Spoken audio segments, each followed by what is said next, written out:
గోదావరి జిల్లాలో అన్నపూర్ణ అంటారు. రాష్ట్రం విడిపోవడానికి కూడా కారణం గోదావరి జిల్లాలో పచ్చదనం. ఆ శాపం తగిలేసినట్టుంది. ఈరోజు గోదావరి జిల్లాలో మొత్తం కొబ్బరి చెట్లతోటి, తెలంగాణ నాయకులంతా అంటే కొబ్బరి చెట్లతో చాలా ఆనందంగా ఉంటుంది. మీరు ఏమంటుందని పచ్చదనంతో చాలా బాగుంటుందండి. ఈరోజు కొబ్బరి చెట్లు ముండలు కూడా లేవు, అంత దిష్టి తగిలింది కోనసీమకి.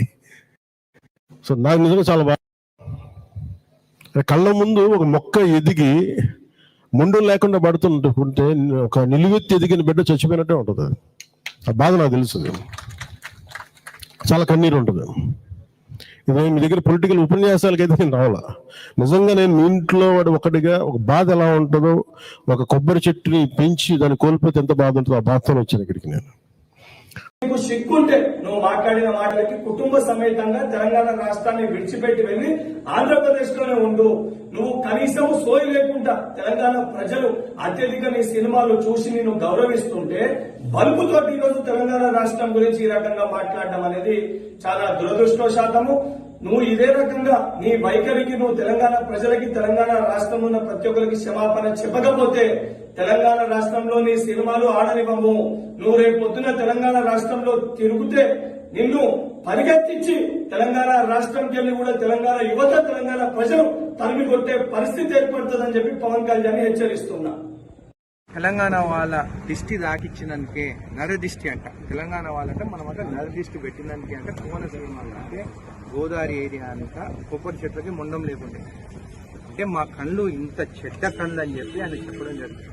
నేను ఒకటే అడుగుతున్నాను, నువ్వేమో డిప్యూటీ సీఎం ఆంధ్ర, వచ్చి ఉండేదేమో రోజు హైదరాబాద్లో, ఇన్ని రోజులు బిజినెస్ చేసుకునేదేమో హైదరాబాద్. నిజంగా మాకు నరదిష్టి కానీ ఒకరు బాగుపడదు అనేది ఉండుంటే మీ ఆంధ్ర వాళ్ళు ఇక్కడ బిజినెస్ చేసుకోగలుగుతారా? ఇరిగేషన్ ప్రాజెక్ట్ చేసుకుంటున్నారు, కన్స్ట్రక్షన్ లో మీరే ఉన్నారు. ఆయన కానీ ఒక్క మాట వల్లనే మేము ఏమైనా అంటున్నామా? బిజినెస్ చేసుకున్నాము, ఫ్రెండ్లీగా ఉన్నాము. అట్లాంటి ఈరోజు నువ్వు ఒక ఇంత పెద్ద మనిషివి, నువ్వు ఇక మా తెలంగాణ ప్రజల గురించి, తెలంగాణ గురించి మాట్లాడడం తప్పు, నేరం. నువ్వు క్షమాపణ చెప్పాల్సిందే అని చెప్పి కూడా నేను తెలియజేస్తున్నాను. తెలంగాణ వాళ్ళ గురించి మాట్లాడితే మాత్రం కరెక్ట్ కాదు. ఎందుకు మళ్ళీ హైదరాబాద్ ఆస్తులు కొనుక్కుంటున్నావు? మాది నరదిష్టి అంటున్నావు కదా, మరి మీరు బాగుపడితే మేము చూడలేము కదా, ఎందుకు హైదరాబాద్ ఆస్తులు కొనుక్కుంటున్నావు? అన్ని అమ్మేసుకొని పోయి విజయవాడలో ఉండరాదా? నీకు ఇక్కడ ఏం పని అని చెప్పి నేను చెప్తున్నాను.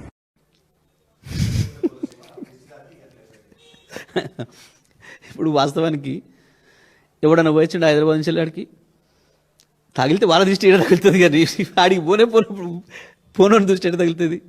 ఏం తెలియదు. ఇక అటువంటి వాళ్ళు ముఖ్యమంత్రులు, ఉప ముఖ్యమంత్రులు అవుతారు. ఏం చెప్తాం మరి మనం? మాట్లాడేటప్పుడు ఓ నాలుక కంట్రోల్ లేకుండా, బుర్రకు పని పెట్టకుండా,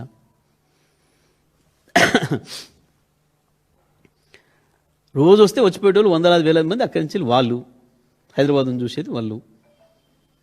ఏమంటాం మనం? నరదృష్టి పడింది అని అంటాం చాలా విషయాలలో. చూసి వస్తానికి బాగా ఎక్కువ మంది చూసిపోతే ఓ చేనెంబడి పోతుంటే బాగుంది ఈ చేను అని చెప్పి అంటారని చెప్పి పాపం దిష్టి బొమ్మలు కట్టుకుంటారు. మరి కట్టుకుంటామే, ఆయన దిష్టి బొమ్మ ఎవడొద్దాడు, మనం ఆపినామా?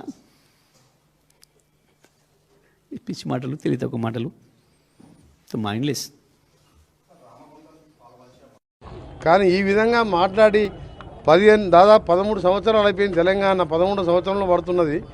ఈ సమయంలో మా తెలంగాణను అవమానపరచొద్దని పవన్ కళ్యాణ్ గారు బేషరతుగా క్షమాపణ చెప్పితేనే తెలంగాణ ప్రజలు క్షమిస్తారు. ఇక ఇప్పుడు దానికి క్షమాపణ చెప్పకపోతే ఎవ్వరు కూడా, చిరంజీవి గారికి సంబంధం లేదు. Chiranjeevi is a super man, ఆయన ఎప్పుడు కూడా వివాదాలకు దూరంగా ఉంటాడు.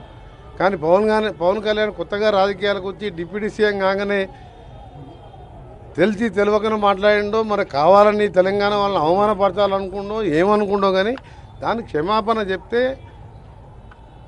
కనీసం ఆయన సినిమా 1-2 రోజులన్నా ఆడుతుంది. చెప్పకపోతే ఎక్కడ కూడా తెలంగాణ థియేటర్లలో సినిమాలు రిలీజ్ కావు. సినిమాటోగ్రఫీ మినిస్టర్గా నేను చెప్తున్నా ఈ మాట.